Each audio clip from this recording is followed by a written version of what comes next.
things.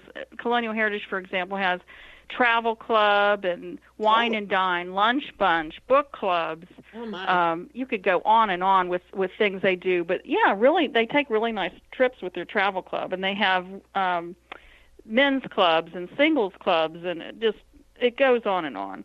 Well, that's great, because it sounds like if you can't find something to do, that it's your fault, not because there's nothing there to do. That's right, Debbie. That is the truth. You can stay as active as you want.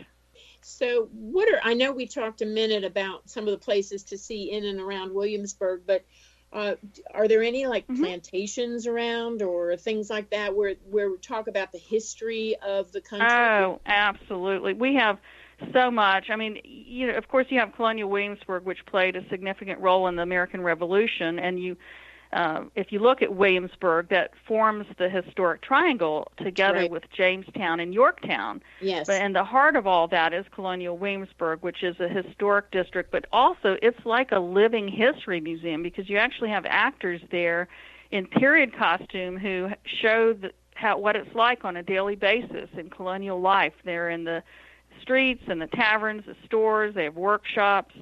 And in addition to that, we have all kinds of parks and museums and churches and, of course, College of William and Mary.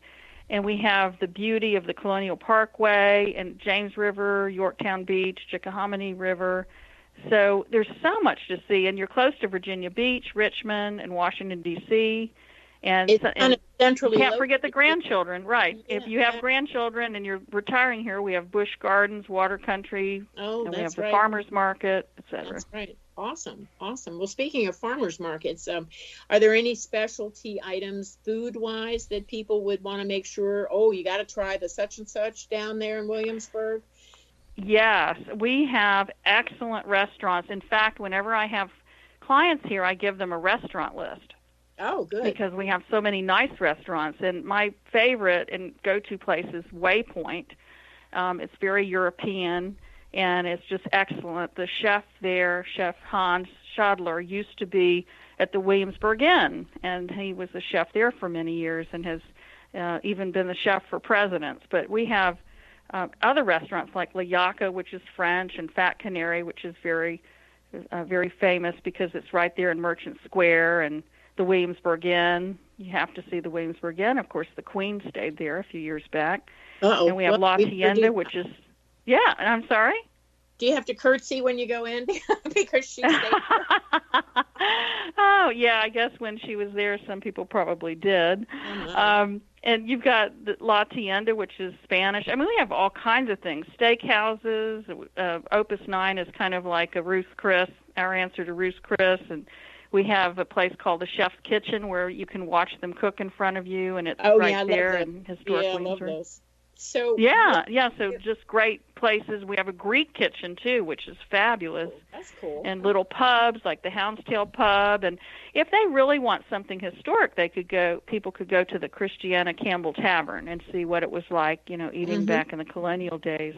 So do you have not recreation historic places, but real historic places, like plantations and things like that actually are not reproductions, they are the real thing? Yes, we do, Debbie. We have the Governor's Palace, we have Jamestown Settlement, we have a place called the George Wythe House, which was built in the 1700s, and George Wythe was one of the signers of the Declaration of Independence. We have the Bruton Parish Episcopal Church, which is famous, and we have the College of William and Mary. Oh boy, that's a lot. This is not a weekend trip for sure. Yeah. Well, a lot of people enjoy staying here for a week. I can tell you they stay busy. Yeah. So I'm taking it there's a lot of hotels in the area where people could stay for an extended visit if they wanted to really check out the area. Absolutely. There are some nice hotels here. I mean, of course, the best place would be the Williamsburg Inn. It's just beautiful. And there's also a place called Wedmore Place, which is out by the Williamsburg Winery. And that is just a charming place to stay. And we have a lot of other hotels around. And Kings Mill, for example, has resort cottages. They have a resort program there, so you can stay at Kings Mill. and there are timeshares at Ford's Colony, so you could stay there. And we have hotels like Hilton's and well, things it sounds like there's no excuse for not coming. That's right. So that is true. While we're on the topic of staying for a while, where would be the closest airport? Let's say somebody's flying up from, I don't know, Texas or California and wants to fly in and see things. Where would be the closest airport that they would fly into? Well, they would probably fly into Richmond or to Williamsburg Newport News International Airport. They're both international airports, but Williamsburg Newport News Airport's about 30 minutes away from where I am. And there's also Richmond, which is my personal favorite, which is 40 minutes away, because you can just pull right up and, valet park and run in. It's just it's a charming small airport. Absolutely. Well, I can tell by your enthusiasm that you're glad you moved to Williamsburg. I think it's obvious because you have been there 10 years. But what's your favorite thing about the area? I mean, I'm making you narrow it down to one, but if you have two, it's okay. Okay.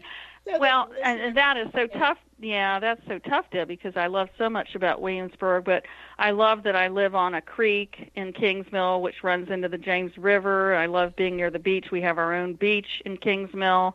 I love having the Williamsburg Winery close by, all the amenities, the ability to just jump in the car and go to concerts and the theater. And Christmas is absolutely gorgeous with horse-drawn carriages and lights. And I love sitting outside at restaurants on a nice day. And we have another little airport called the Williamsburg Jamestown Airport, and you can go there and have lunch and watch the small planes. So I like doing that too. Oh my goodness, there's so many things. It's like having a master list just from this podcast to keep track of things. But so tell the listeners, Ellen, how they can get in touch with you if they're thinking about moving to Williamsburg and need somebody who really has the expertise to show them around, figure out how much they can afford, what kind of lifestyle are you looking for. So if you could give the website and maybe an email address, that would be awesome. And then people could contact you if they're interested. Sure. Although it sounds to me like most everybody already knows about Williamsburg, but I want to make sure that people who are in other areas would also be able to find out, and they could contact you. And Ellen's not a sales pitchy type person. She loves the location, and she's happy to share her excitement about the area with you. So I feel confident that she's going to do a great job showing you around. But you go ahead and give us the website and an email address, Ellen. Sure. The website is www.williamsburgrealtyofva, that's OFVA.com. So Williamsburg Realtyofva.com. Or you can even call us at the office. My email address is ellen@williamsburgrealtyofva.com, and our office number is 757-903-0450. That's absolutely great. And Ellen, I'm so glad you were able to take some time out of the busy schedule in your day and talk to us about all the excitement. It makes me want to come back and visit. I haven't been down there in a few years, so you may see me show up at your door myself, because I have wonderful memories of taking my kids down there when they were young. My son just absolutely loved the cannons going off at the Jamestown site, and just going to Williamsburg. We used to go to the pottery many years. I don't even know if it's still there, but we used to love doing They've that. rebuilt it. They've rebuilt it. Yeah. I am a little older, it was a long time ago. Well, Debbie, I would love to have you come here and show you around. And I might have to come down this weekend. You never know, Ellen, but I'll give you some thank you, Debbie, so much for having me on your show. I really appreciate your coming on and talking to the people to give them a real flavor for what it's like in Williamsburg. And it sounds like there's something for just about everyone, no matter if it's places to go, restaurants to eat in, or places to live. It's all there in Williamsburg. And I do appreciate your time. And thank you very much. Oh, thank you so much, Debbie. You're very welcome. Thank you. Okay, thank you. Bye-bye. Bye-bye. Bye.